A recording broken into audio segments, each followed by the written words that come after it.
Dear students of Standard 8, welcome to Botany class. How are you everybody?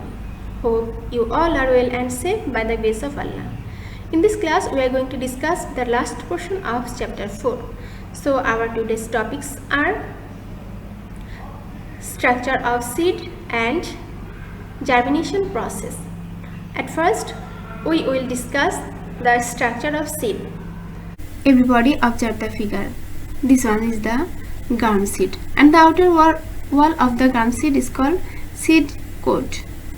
And the lower portion of the seed there is a small pore. This small pore is called micropyle.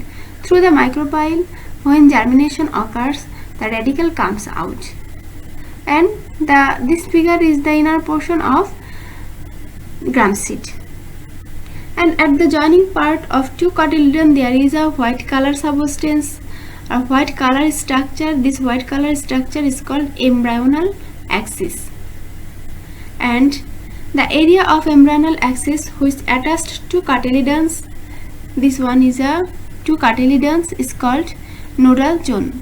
The upper part of embryonal axis above the nodal zone is called epicotyle, and the part below the nodal zone, it is known as hypocotyle. The upper apex of embryonal axis is called plumule. This plumule turns into shoot, and the lower end of the embryonal axis, it is called radicle. The radicle, plumule and cotyledon are collectively known as embryo. And you know that the embryo is the dormant condition of seed. In the seed there is two layers, outer layer and inner layer. The outermost layer of the seed coat is hard and thick, it is known as testa, and the innermost thin layer of seed coat, it is known as tegmen. Okay everybody, now let's see the germination in plants. What is germination? Germination is the process by which a plant grows from a seed. Everybody observe the figure. In this figure, the development of seedlings from a seed is called germination.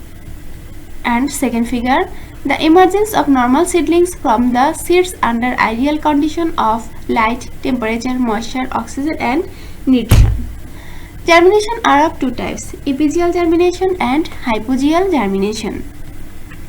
First one is hypogeal germination.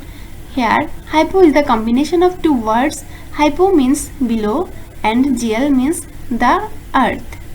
In the germination, epicotyle elongates, pulling the plumule above the soil surface while cotyledons remain inside the soil.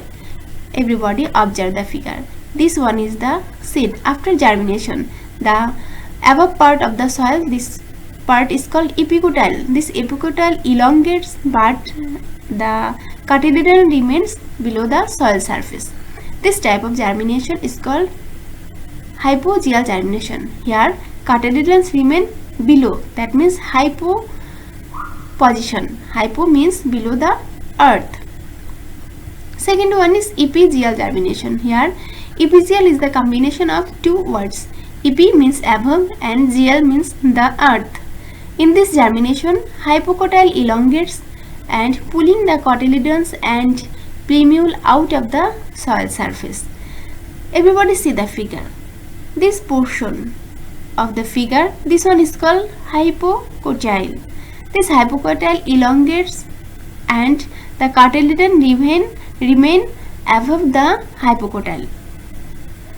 In epigeal germination, cotyledons remain above the soil surface, but hypocotyle cotyledon remains below the soil surface.